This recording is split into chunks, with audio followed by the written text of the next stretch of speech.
It's interesting, all the noise was from behind me. I'm not sure what that meant. Well, this is the beginning of our session for this year, and it's an important year, and I wanted to make sure that we went over with you some of the things that clearly are coming ahead, in addition to a quick review of some of the things that were accomplished during the last session. I think it's important for us to go back contextually and look at where we were before this session began last year. That was a pretty tough time for the state of Ohio. At that point in time, we had about $8 billion, a little more, in a deficit. That's about 18% of the total state budget. Other states were raising taxes, doing things that were perhaps in the long term helpful for us because we're a state that's trying to attract business and industry and create jobs. But it wasn't so good for them, and Ohio avoided that. The governor gave leadership, and we certainly were happy to be accommodating with the idea that the one thing that Ohio could not have, should not have, would be higher taxes. Under the last administration, there was a loss of jobs, 400,000 in number. 400,000 Ohioans had lost their jobs during that period of time. There was 11.2% unemployment.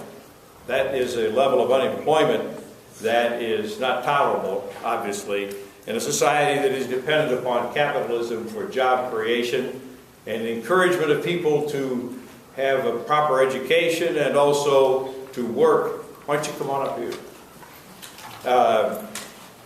And so it was that we were looking at a time and circumstances that were very, very serious for the future of the state of Ohio. Finally, there had been a delay in an income tax cut, which was about $850 million, so that the long-term view of the previous administration was that we had higher unemployment, we had a huge budget deficit, we had unemployment in a mass way, and the income tax delay sent out a signal to people across the country who were looking for places to locate their businesses that this was not a place to go for that purpose. The House Republicans had opposed unanimously in both houses in the previous session the cut that had occurred in the diminution of the state income tax. But what did all that mean? It meant that we came in with many people who had been in the minority only in their previous term, people who had worked hard when they were campaigning to get across the idea of job creation. Those were people who had campaigned across the state and had helped our existing caucus to go from 46 to 59 members, the largest increase since the House was changed in its numbers in 1966. Bottom line, these were people who came here to work, were willing to work, and in fact began their work immediately. I think it's sort of fascinating to look back and to see what exactly had transpired in the previous administration in terms of work product. The Republicans had 6 more days of session working on what had to be done to create jobs in Ohio in our first year than the previous majority had in the entire 2-year period. This was a challenge.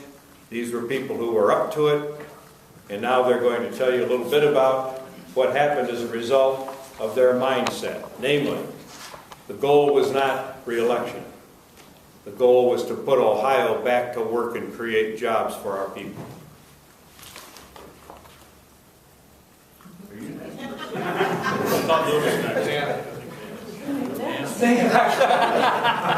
Excuse me. That's okay. It's what an honor to be here, and thank you. I'm State Representative Nan Baker, representing the 16th Ohio District. We wasted no time focusing on creating an environment to retain, create, and bring jobs here to Ohio. As Leader Batchelder stated, in addition to balancing our multi-billion-dollar budget deficit without raising taxes, we also rolled back the state personal income tax. But I am going to list 13 initiatives, tax reforms or House bills, all written to create a business-friendly environment with the goal of getting our Ohioans back to work. House Bill 1, Jobs Ohio and restructuring the Ohio Department of Development. First bill out of the House, it was done in 5 weeks. House Bill 2, performance audits for state agencies. House Bill 3, repealing of the estate tax. House Bill 58, it created a new refundable job retention tax credit. Companies eligible for the tax credit are those that with at least 1,000 employees that agree to make a $25 million in capital improvement over 3 consecutive years. This bill was instrumental in keeping American greetings in Ohio.